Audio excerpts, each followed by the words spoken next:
My wife cheated and sneered, "Divorce me. I'll take half your business anyway." She didn't know I'd been documenting her secret side hustle for years. In court, the judge saw her real income. Instead of taking my money, she was ordered to pay me alimony. The family chat went silent. I want to start this by saying, I'm not a vindictive person by nature. Never have been. I'm the guy who returns shopping carts to the corral even when it's raining. I tip 20% minimum, even when the service is mediocre. I actually stop at yellow lights instead of gunning it through intersections. My whole life, I've been the dependable one, the steady one, the guy people come to when they need help moving or advice on their taxes or someone to co-sign their nephew's apartment lease. I've always seen being reliable and trustworthy as strengths, not weaknesses. But here's what I've learned after 42 years on this planet. There's a massive difference between being a good person and being a pushover, between being supportive and being exploited, between loving someone unconditionally and loving someone who's actively taking advantage of you. For 11 years of marriage, I apparently confused all of these things, and it almost cost me everything I'd built. My name is Jake Brennan, and I own a small but successful accounting firm in Columbus, Ohio.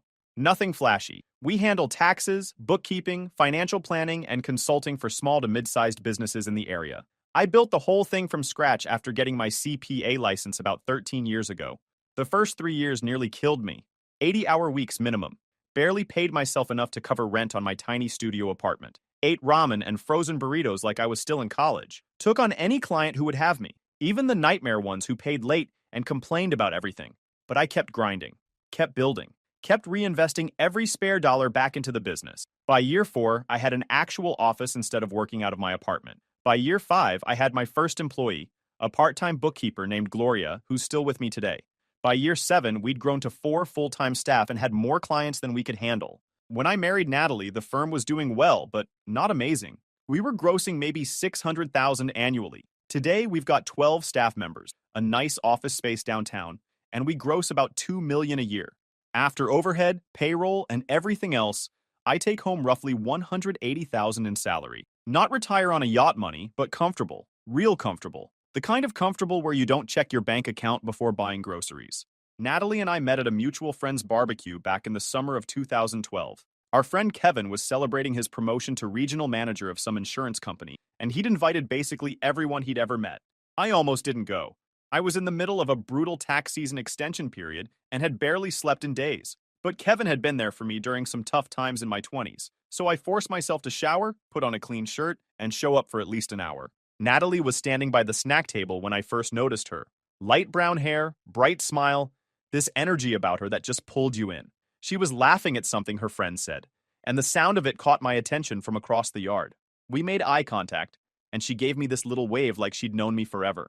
I'm not usually smooth with women. I'm an accountant. My idea of flirting is explaining the benefits of a Roth IRA conversion. But something about her made me walk over and introduce myself. We talked for 3 hours straight. She was working as an administrative assistant at a dental office, handling scheduling and insurance claims. She said she was good at keeping things organized but found the work boring. She wanted to do something creative eventually, maybe photography, maybe writing. She wasn't sure yet. I told her about my firm, about my goals to grow it, about how I wanted to build something I could be proud of. She seemed genuinely impressed, which was new for me. Most women glazed over when I started talking about depreciation schedules. We exchanged numbers that night, and I texted her the next morning.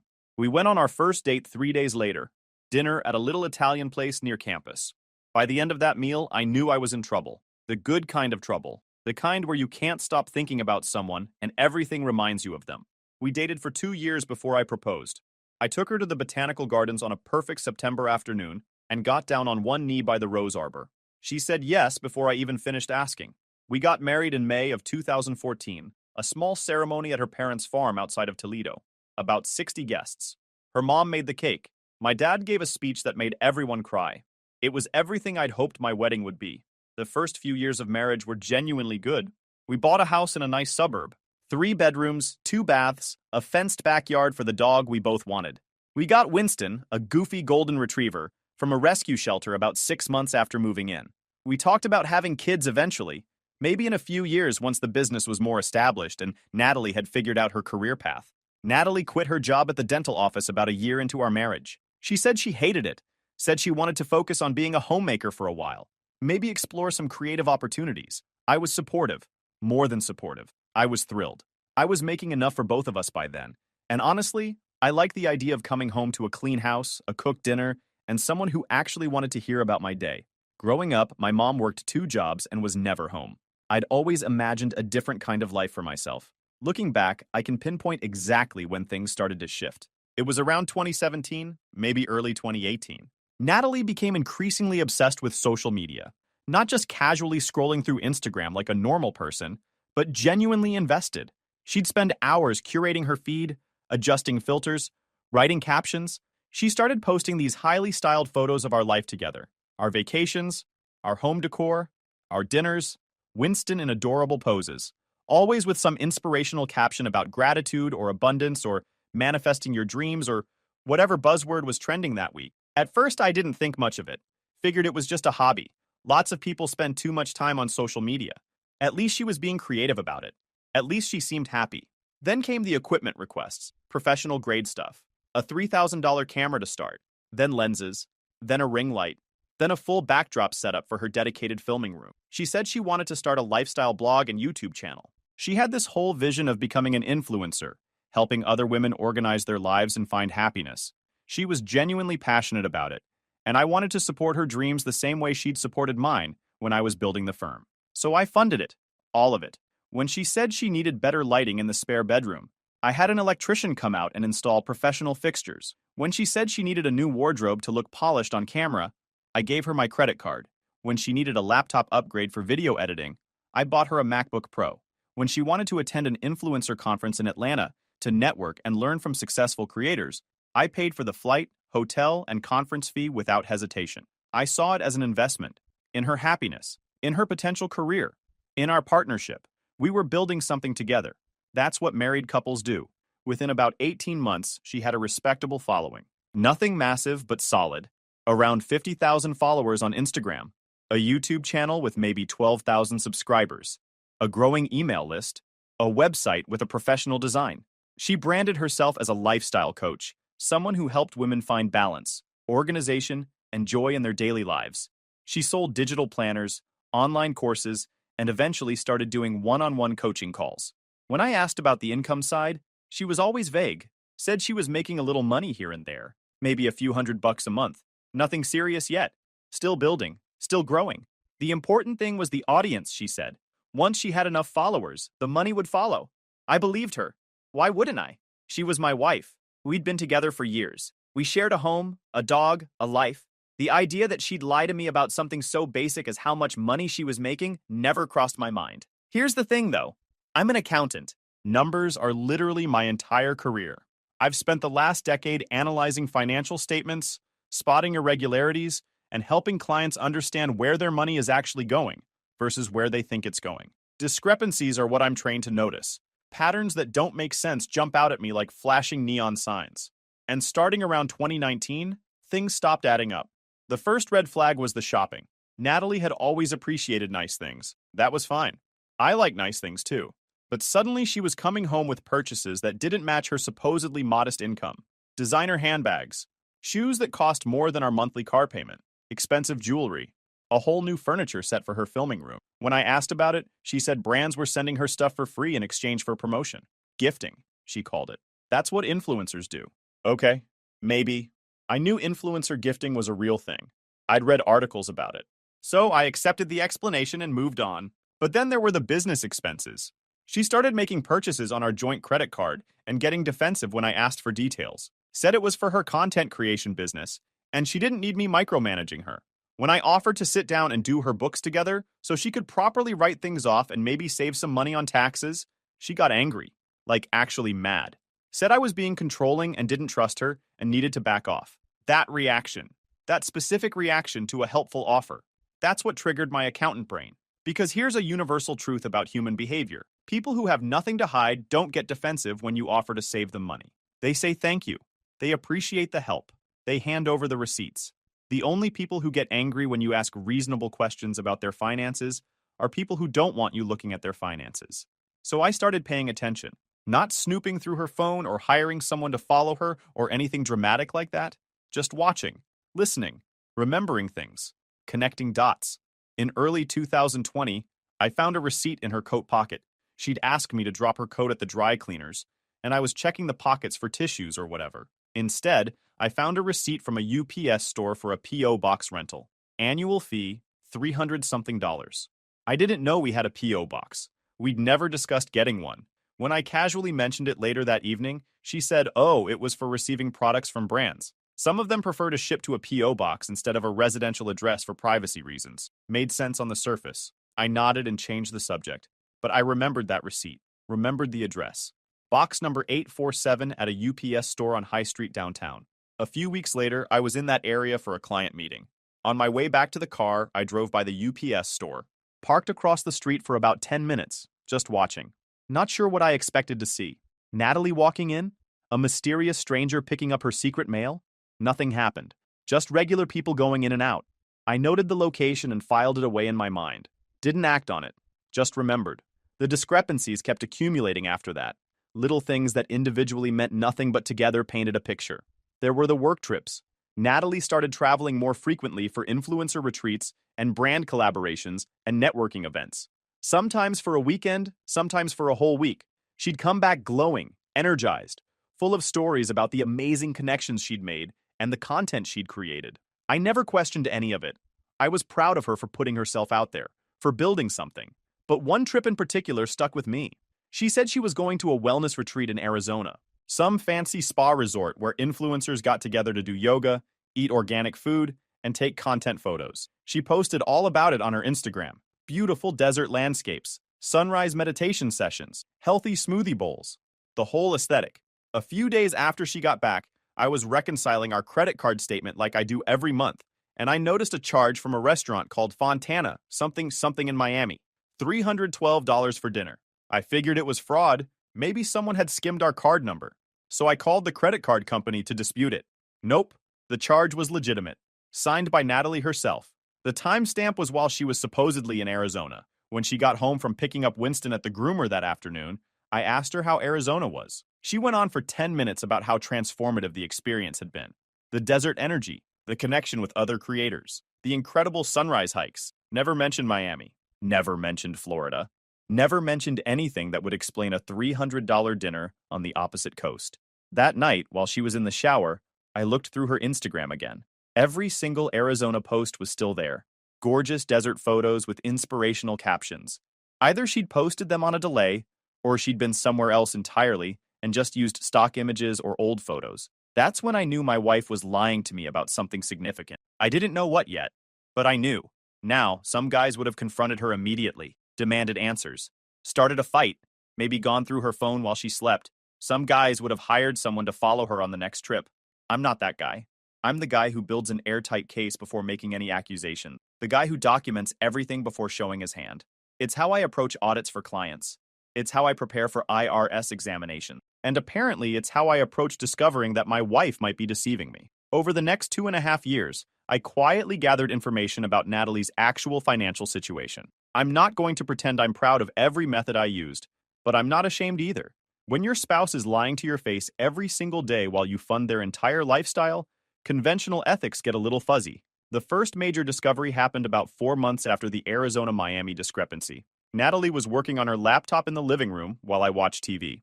She got up to let Winston out and didn't close her computer. Just walked away with her email inbox open on the screen. I glanced over. Couldn't help it. And the subject line of the top email caught my attention. It said something like payment received, followed by a dollar amount. Not a small dollar amount. I shouldn't have looked closer. I know that. But I did. What I saw in the 2 minutes before she came back inside changed everything. It was a payment notification from a platform I didn't recognize. The amount was over $6,000 for a single month. That's not a hobby. That's not a few $100 here and there. That's real money. Serious money. Money she'd been hiding from me. I didn't say anything that night. Or the next. I just started paying closer attention to her digital life. When her laptop was open, I'd casually glance at it. When she left her phone charging in the kitchen, I'd note what apps were on her home screen. When she talked about her business, I'd listen carefully for inconsistencies. Within a few months, I'd pieced together the broad strokes. Her lifestyle coaching business was far more successful than she'd let on. She wasn't making a few hundred a month. She was pulling in somewhere between $12,000 and $18,000 monthly, sometimes more during launches. That's not building towards something. That's a fully established 6-figure income. But that wasn't even the worst discovery. The worst part was finding out about her other income stream. See, Natalie didn't just have a lifestyle blog and coaching business. She had a separate account on an adult content platform, the kind where creators sell exclusive photos and videos to paying subscribers. I'm not going to name the specific platform, but you know the ones I mean. I found out by accident. She'd left her personal laptop open to a dashboard that clearly wasn't Instagram or YouTube. The interface looked different. The numbers looked different. When I got a closer look, I saw subscriber counts, monthly revenue figures, and message notifications from usernames I didn't recognize. She had over 2,000 paying subscribers, at $30 per month each. I'll let you do that math. I felt physically sick when I realized what I was looking at. Not because I have a problem with people doing that kind of work. Adults can make their own choices. But she was doing this behind my back, while married to me, while I was funding her quote-unquote legitimate business, while playing the devoted wife at family dinners and neighborhood barbecues. The betrayal wasn't the content. It was the deception. The years of lying. The way she'd look me in the eye and tell me her business wasn't making much money yet, while secretly banking more than my salary. And then there was the affair. I discovered this part through the oldest, dumbest mistake in the cheater's playbook. She forgot to log out of her personal email on the family iPad. Winston had knocked it off the coffee table, and when I picked it up, the screen was lit up with her inbox open. I shouldn't have looked, but at that point, I was already deep into documenting her financial deception. So I looked. What I found was months of correspondence with a man named Bradley. He'd apparently started as one of her top-tier subscribers on the adult platform, paying extra for personalized content and direct messaging access. Over time, their relationship had evolved into something more than transactional. The emails were explicit about what they'd done together, when they'd done it, where they'd done it. The Arizona retreat that was actually Miami, a work trip to Los Angeles that had included him, a networking conference in Chicago, where they'd spent 3 days in a hotel room together. He called her baby and beautiful, and said he couldn't wait to be together without hiding. She told him she loved him, and that she was just staying with me for financial security until she could figure out her next move. I sat in my home office that night and read through 6 months of emails. I read about my wife's affair with another man in clinical detail, and the strangest part was how calm I felt. Maybe I was in shock. Maybe some part of me had known all along and this was just confirmation. But I didn't cry. I didn't throw anything. I didn't confront her. I opened a new document and started taking screenshots, started printing pages, started building a file. For the next 8 months, I operated in what I can only describe as strategic patience mode. I knew my marriage was over. I knew who my wife really was. But I also knew that if I acted impulsively, if I confronted her without preparation, I could end up losing half of everything I'd built. I found a divorce attorney named Patricia Walsh through a recommendation from a colleague whose sister had gone through a messy divorce a few years back. Patricia was sharp, experienced, and completely unsentimental about family law. Exactly what I needed. In our first meeting, I laid everything out. The hidden income, the adult content platform, the affair, the fake business trips, the years of lies. Patricia listened without interrupting, occasionally making notes on a legal pad. When I finished, she looked at me over her reading glasses and asked how much documentation I had. I handed her a flash drive containing 342 pages of evidence, bank statements I'd found access to, screenshots of her business dashboards, copies of emails between her and Bradley, credit card statements showing purchases that contradicted her stated whereabouts, payment processor records showing revenue from sources I wasn't supposed to know about. Patricia spent about an hour reviewing the highlights. Then she explained the legal landscape. Ohio is an equitable distribution state, meaning marital assets get divided fairly, but not necessarily 50-50. The court considers various factors, including each spouse's income, contributions to the marriage, and conduct during the marriage. Her hidden income could significantly affect any alimony calculations. And while Ohio is technically a no-fault divorce state, evidence of an affair, especially one funded by marital assets, can influence how a judge views the overall picture. More importantly, Patricia explained, Natalie had been positioning herself as a financially dependent spouse. On paper, she had no income. She didn't file separate taxes. There were no visible business accounts in her name on our joint financial documents. To anyone looking at our situation from the outside, I was the high-earning husband supporting a stay-at-home wife who dabbled in social media. If I'd filed for divorce without evidence, Natalie could have claimed spousal support based on the lifestyle she'd become accustomed to. She could have demanded half my business as marital property acquired during our marriage. She could have presented herself as a victim being abandoned by her successful husband. But I had receipts. Literal receipts. And that changed everything. Patricia told me to keep documenting, but to sit tight until the timing was right. Don't confront her. Don't change behavior. Don't give her any reason to suspect I know what I know. Just wait. So I waited. For 6 more months, I played the role of oblivious husband. I smiled at her across the dinner table. I asked about her business trips. I transferred money to her personal account when she said she needed it. And every night, I added new information to my evidence file. The irony is that Natalie is the one who finally initiated the divorce. It happened on a Tuesday evening last October. I came home from work around 6:30 to find her sitting at the kitchen table with a glass of water and an expression I'd never seen on her face before. Smug. Triumphant. Like a cat who'd just knocked a priceless vase off a shelf and felt nothing but satisfaction. She told me to sit down. Said we needed to talk. I sat. She launched into this whole monologue about how our marriage wasn't working, how it hadn't been working for years, how she'd been feeling unfulfilled and underappreciated, how she needed to live her authentic truth and pursue her own path. Every sentence was full of buzzwords she'd probably picked up from her lifestyle coaching content. I let her talk, didn't interrupt once. Then she got to the part that really mattered. She looked me dead in the eyes with that smug expression and said, "Divorce me. Go ahead and divorce me if you want. I'll take half your business anyway since you built it during our marriage. That makes it marital property. And since I don't have any income of my own, I'll probably get alimony too. So really, Jake, this whole thing works out better for me than staying married to you." She actually smiled when she said it. Smiled. Like she was proud of herself for figuring out the system. Like she'd been planning this speech for weeks and was finally getting to deliver it. I sat there for a long moment, just looking at her. This woman I'd loved for more than a decade. This woman I'd supported through every dream and whim. This woman I'd trusted completely. And all I felt was relief. Relief that I didn't have to keep pretending. Relief that she'd finally shown me exactly who she was. I told her I agreed to the divorce. No argument. No. No pleading. No shock or distress. Just a calm okay. Let's do it then. She looked confused. Maybe disappointed. I think she'd wanted drama. Wanted me to beg her to stay. Wanted to feel powerful. Instead, I stood up, told her I'd have my lawyer contact hers in the morning, and went upstairs to pack a bag. I'd already reserved a hotel room earlier that week, just in case. I spent the night staring at the ceiling, feeling strangely at peace. I called Patricia at 8 a.m. the next morning, told her it was time. She filed the paperwork by noon. What followed was 5 months of legal proceedings that I can only describe as watching someone slowly realize they've stepped into a trap of their own making. Natalie hired an attorney named Howard Prescott. Older guy, decent reputation, known for representing wives in high-asset divorces. His initial filing painted me as the wealthy business owner trying to abandon his dependent spouse. He demanded temporary spousal support of $6,000 per month while proceedings were ongoing. He demanded 50% of my business as marital property. He demanded I pay all of Natalie's legal fees. The full aggressive playbook. Patricia responded with our counterfiling. Attached to it was 147 pages of documented evidence showing Natalie's hidden income streams. The first hearing was held in December. Natalie showed up looking exactly like you'd expect. Conservative dress, minimal makeup, subtle jewelry, the whole victim aesthetic. Her attorney presented their initial arguments about how poor Natalie had sacrificed her career to support her husband's business and deserved to be fairly compensated. Then Patricia stood up and started methodically dismantling everything. The look on Natalie's face when Patricia began discussing her adult content platform income is something I will remember until I die.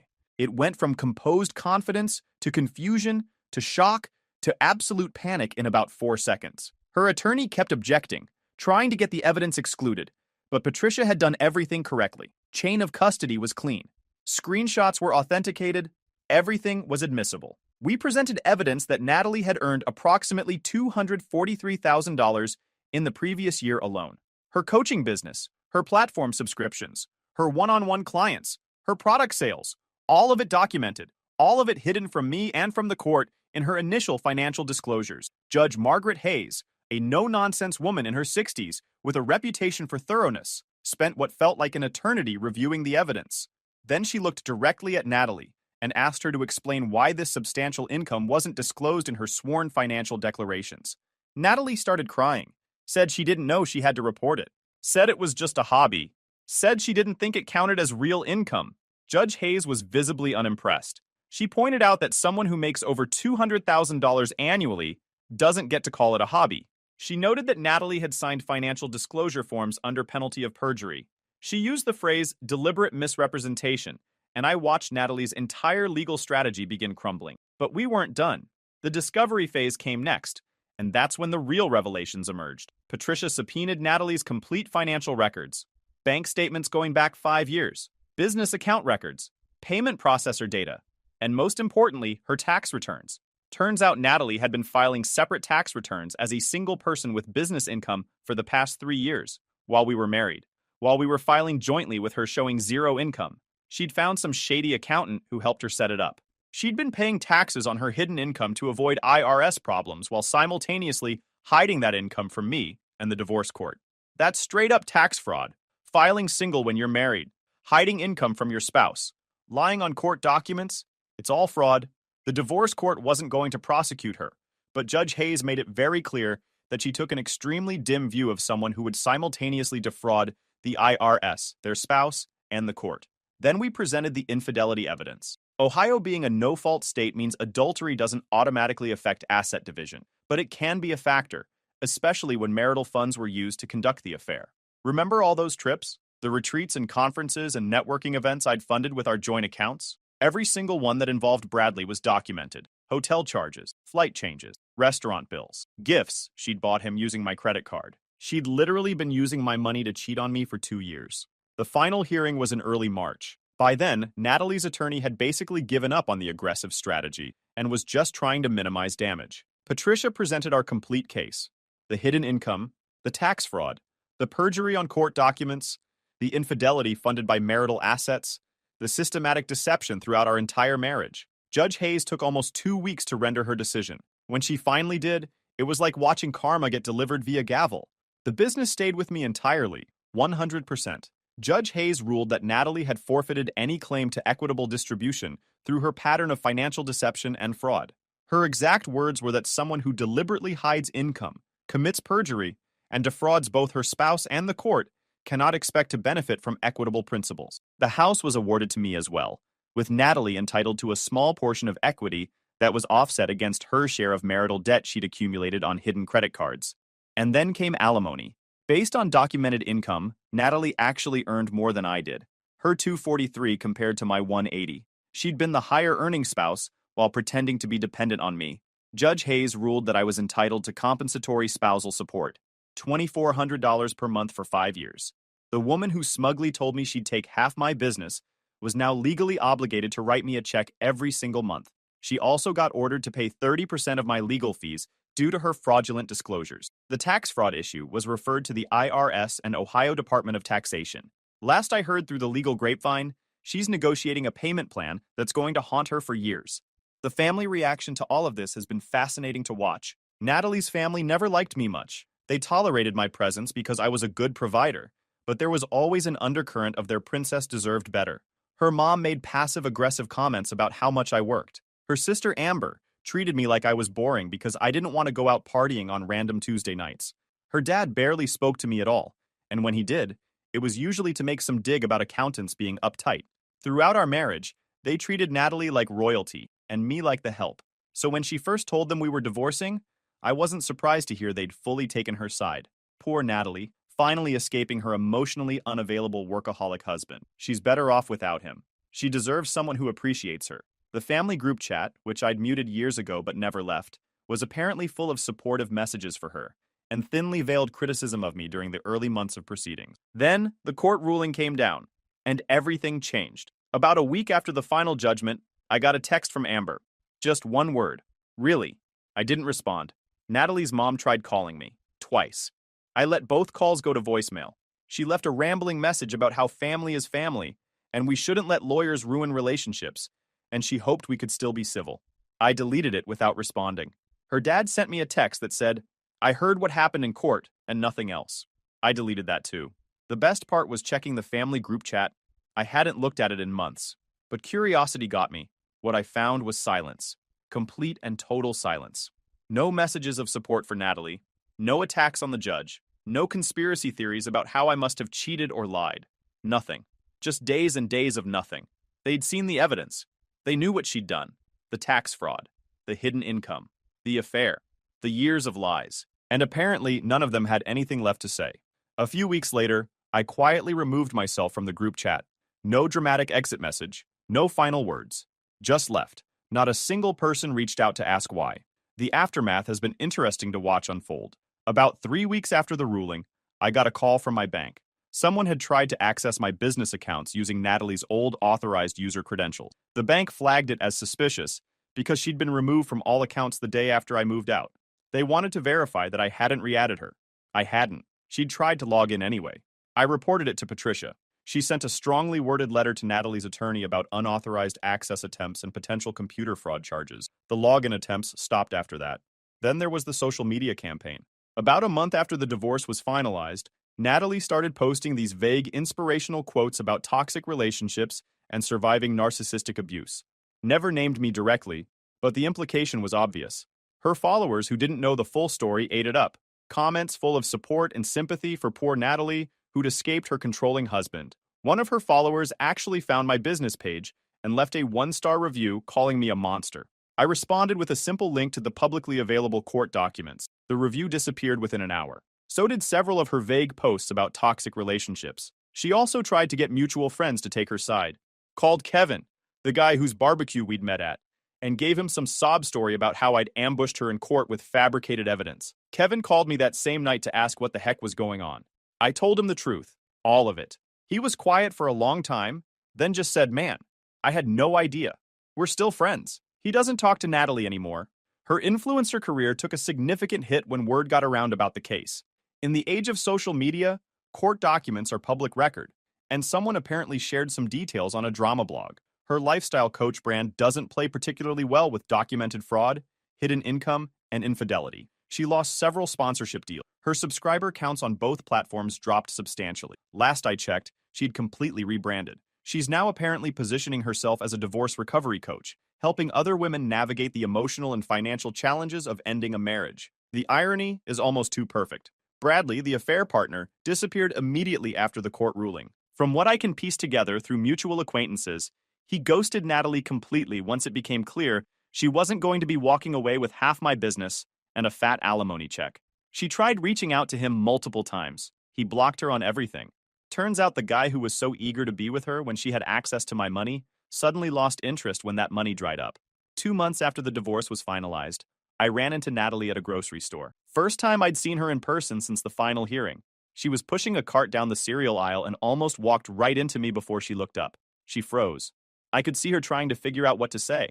For a second, I thought she might apologize, or yell at me, or cry. Instead, she just said, "I hope you're happy with yourself." I told her the alimony check was late last month, and I'd appreciate it if she could be more punctual going forward. Then I grabbed a box of Cheerios and walked away. The first check arrived 3 days later, on time. As for me, life has been good. The business is still growing.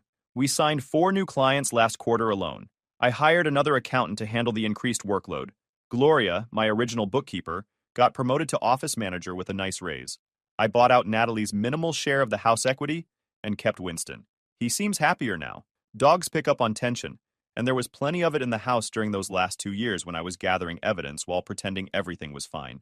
Now he just lounges around, chases squirrels in the backyard, and steals socks from the laundry basket like it's his job. I started seeing someone new about 5 months ago.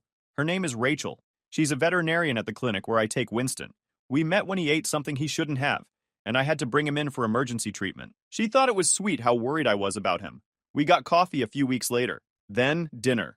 Now we're officially together. She knows the whole story about Natalie. All of it. She thinks it's both terrible and hilarious that I documented everything so obsessively. She's met Winston. Winston approves. That's good enough for me. Last month, I got a letter from the IRS addressed to Natalie at my house. She hadn't updated her address with them, apparently. I wrote return to sender. Recipient no longer at this address, and stuck it back in the mailbox. Whatever's in that letter, it's her problem now. Every month, her alimony check arrives. Every month, I deposit it and donate the same amount to a local animal rescue in Winston's name. Figured someone might as well benefit from Natalie's court-ordered generosity. The family chat is still silent. Natalie is still paying. Bradley is still gone. And I'm still documenting everything. Old habits and all that. If you enjoyed this video, please hit that subscribe button. It really helps the channel and help us bring you more and better stories. Thanks.